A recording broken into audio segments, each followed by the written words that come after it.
The Renaissance video production starting in 10, 9, 8, 7, 6, 5, 4, 3, 2, 1. Go. Hello, ladies and gents, boys and girls, and all you other lovely beings of this beautiful planet. And welcome to our broadcast, coming live to some kind of image near you about the Renaissance. Sally. Yeah? You're lying. Again in British accents. You're not supposed to read the stuff that's in parentheses. Okay. Yes, welcome. I am very excited about this broadcast.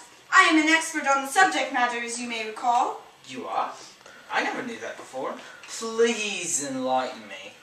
Well, you see, the Renaissance was a time of rebirth in Europe after the unfortunate Black Death that struck. So very sorry to interrupt, but you seem to have forgotten something.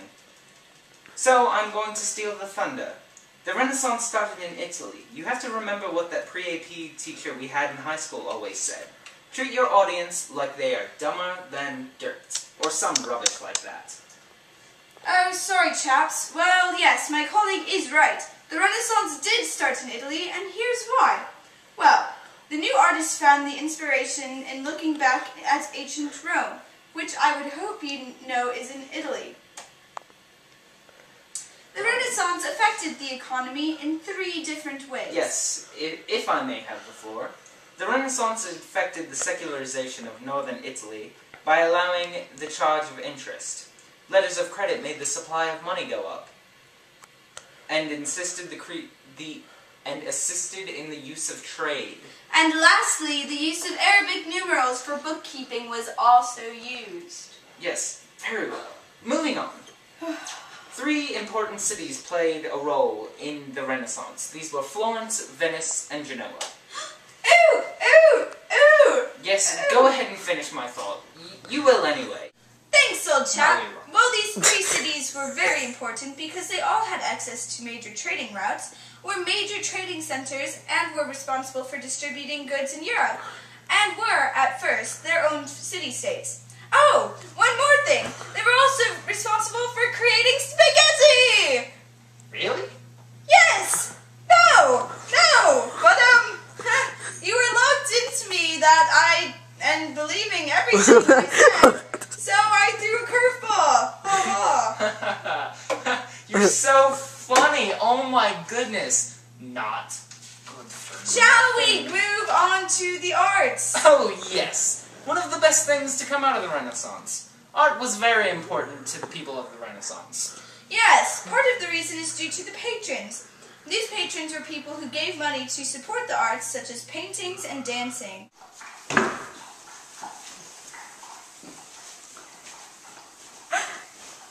And literature, too. Perhaps one of the biggest books written was The Prince. This book, by Machiavelli, explains that rulers should be strong like a fox and shrewd like a lion. It also explains that the end justifies the means, and even that a ruler has absolute power. Sorry, but I think you have that mixed up. It was strong like a lion and shrewd like a fox. The fox is strong. I must be like Hercules. Well, that was awkward. But anyway, unlike medieval art, which was purely focused on salvation and was very flat, art from the Renaissance had more perception and was about worldly matters, such as curiosity. Shall we discuss some of these artists? I think that instead of building up the suspense, we should just come out with it and say that you have a line, mister. You would think so. Now, Leonardo da Vinci was an all-around Renaissance man. This is a person who did many artistic things. He was a painter, a sculptor, an inventor, and a scientist. Perhaps 2 of his best pieces of art were the Mona Lisa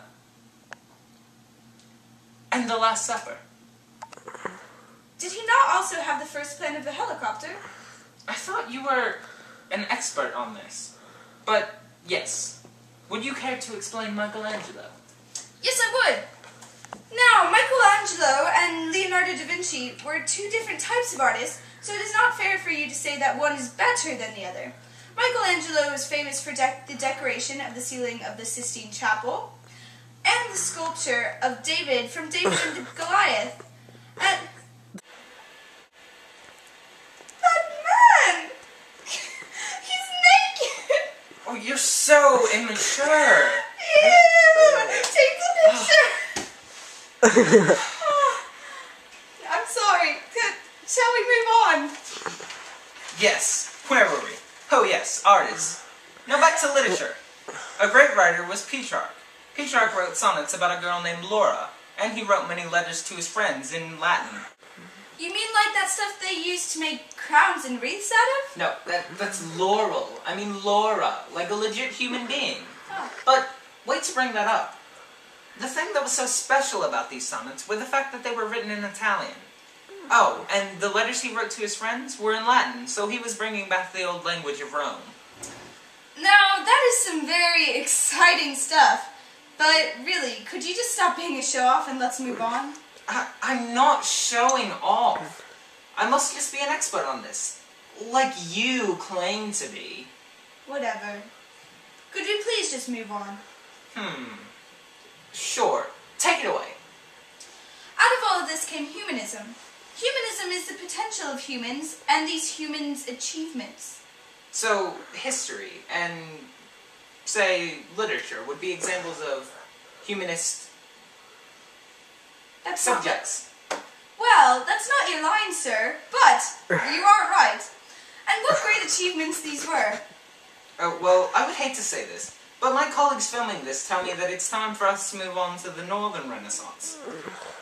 Aw, man. But okay, I suppose. Righto, I like your enthusiasm. Okay, so Northern Europe had a little bit of trouble catching up with Italy in the Renaissance.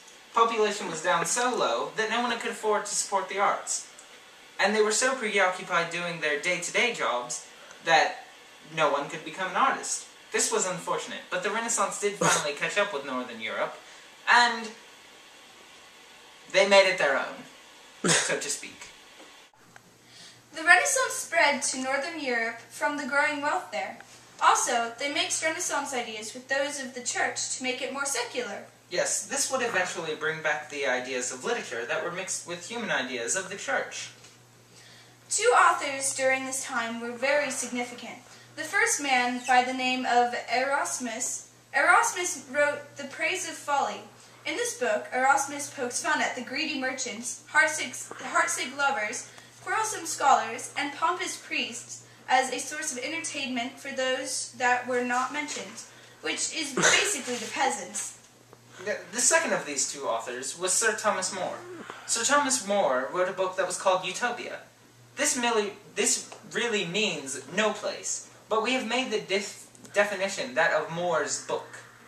In his book, Thomas More states that war, corruption, greed, and crime were all out of the world, making for the perfect place to live.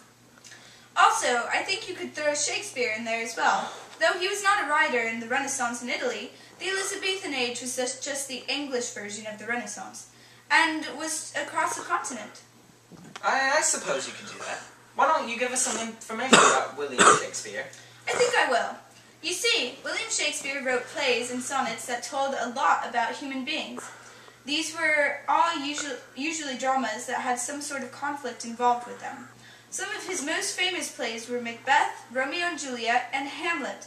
All of these were tragedies which made up a lot of his plays. Very well. All of these artists were great. However, one invention came about that spread all of the ideas to the Northern Renaissance. This invention was the printing press.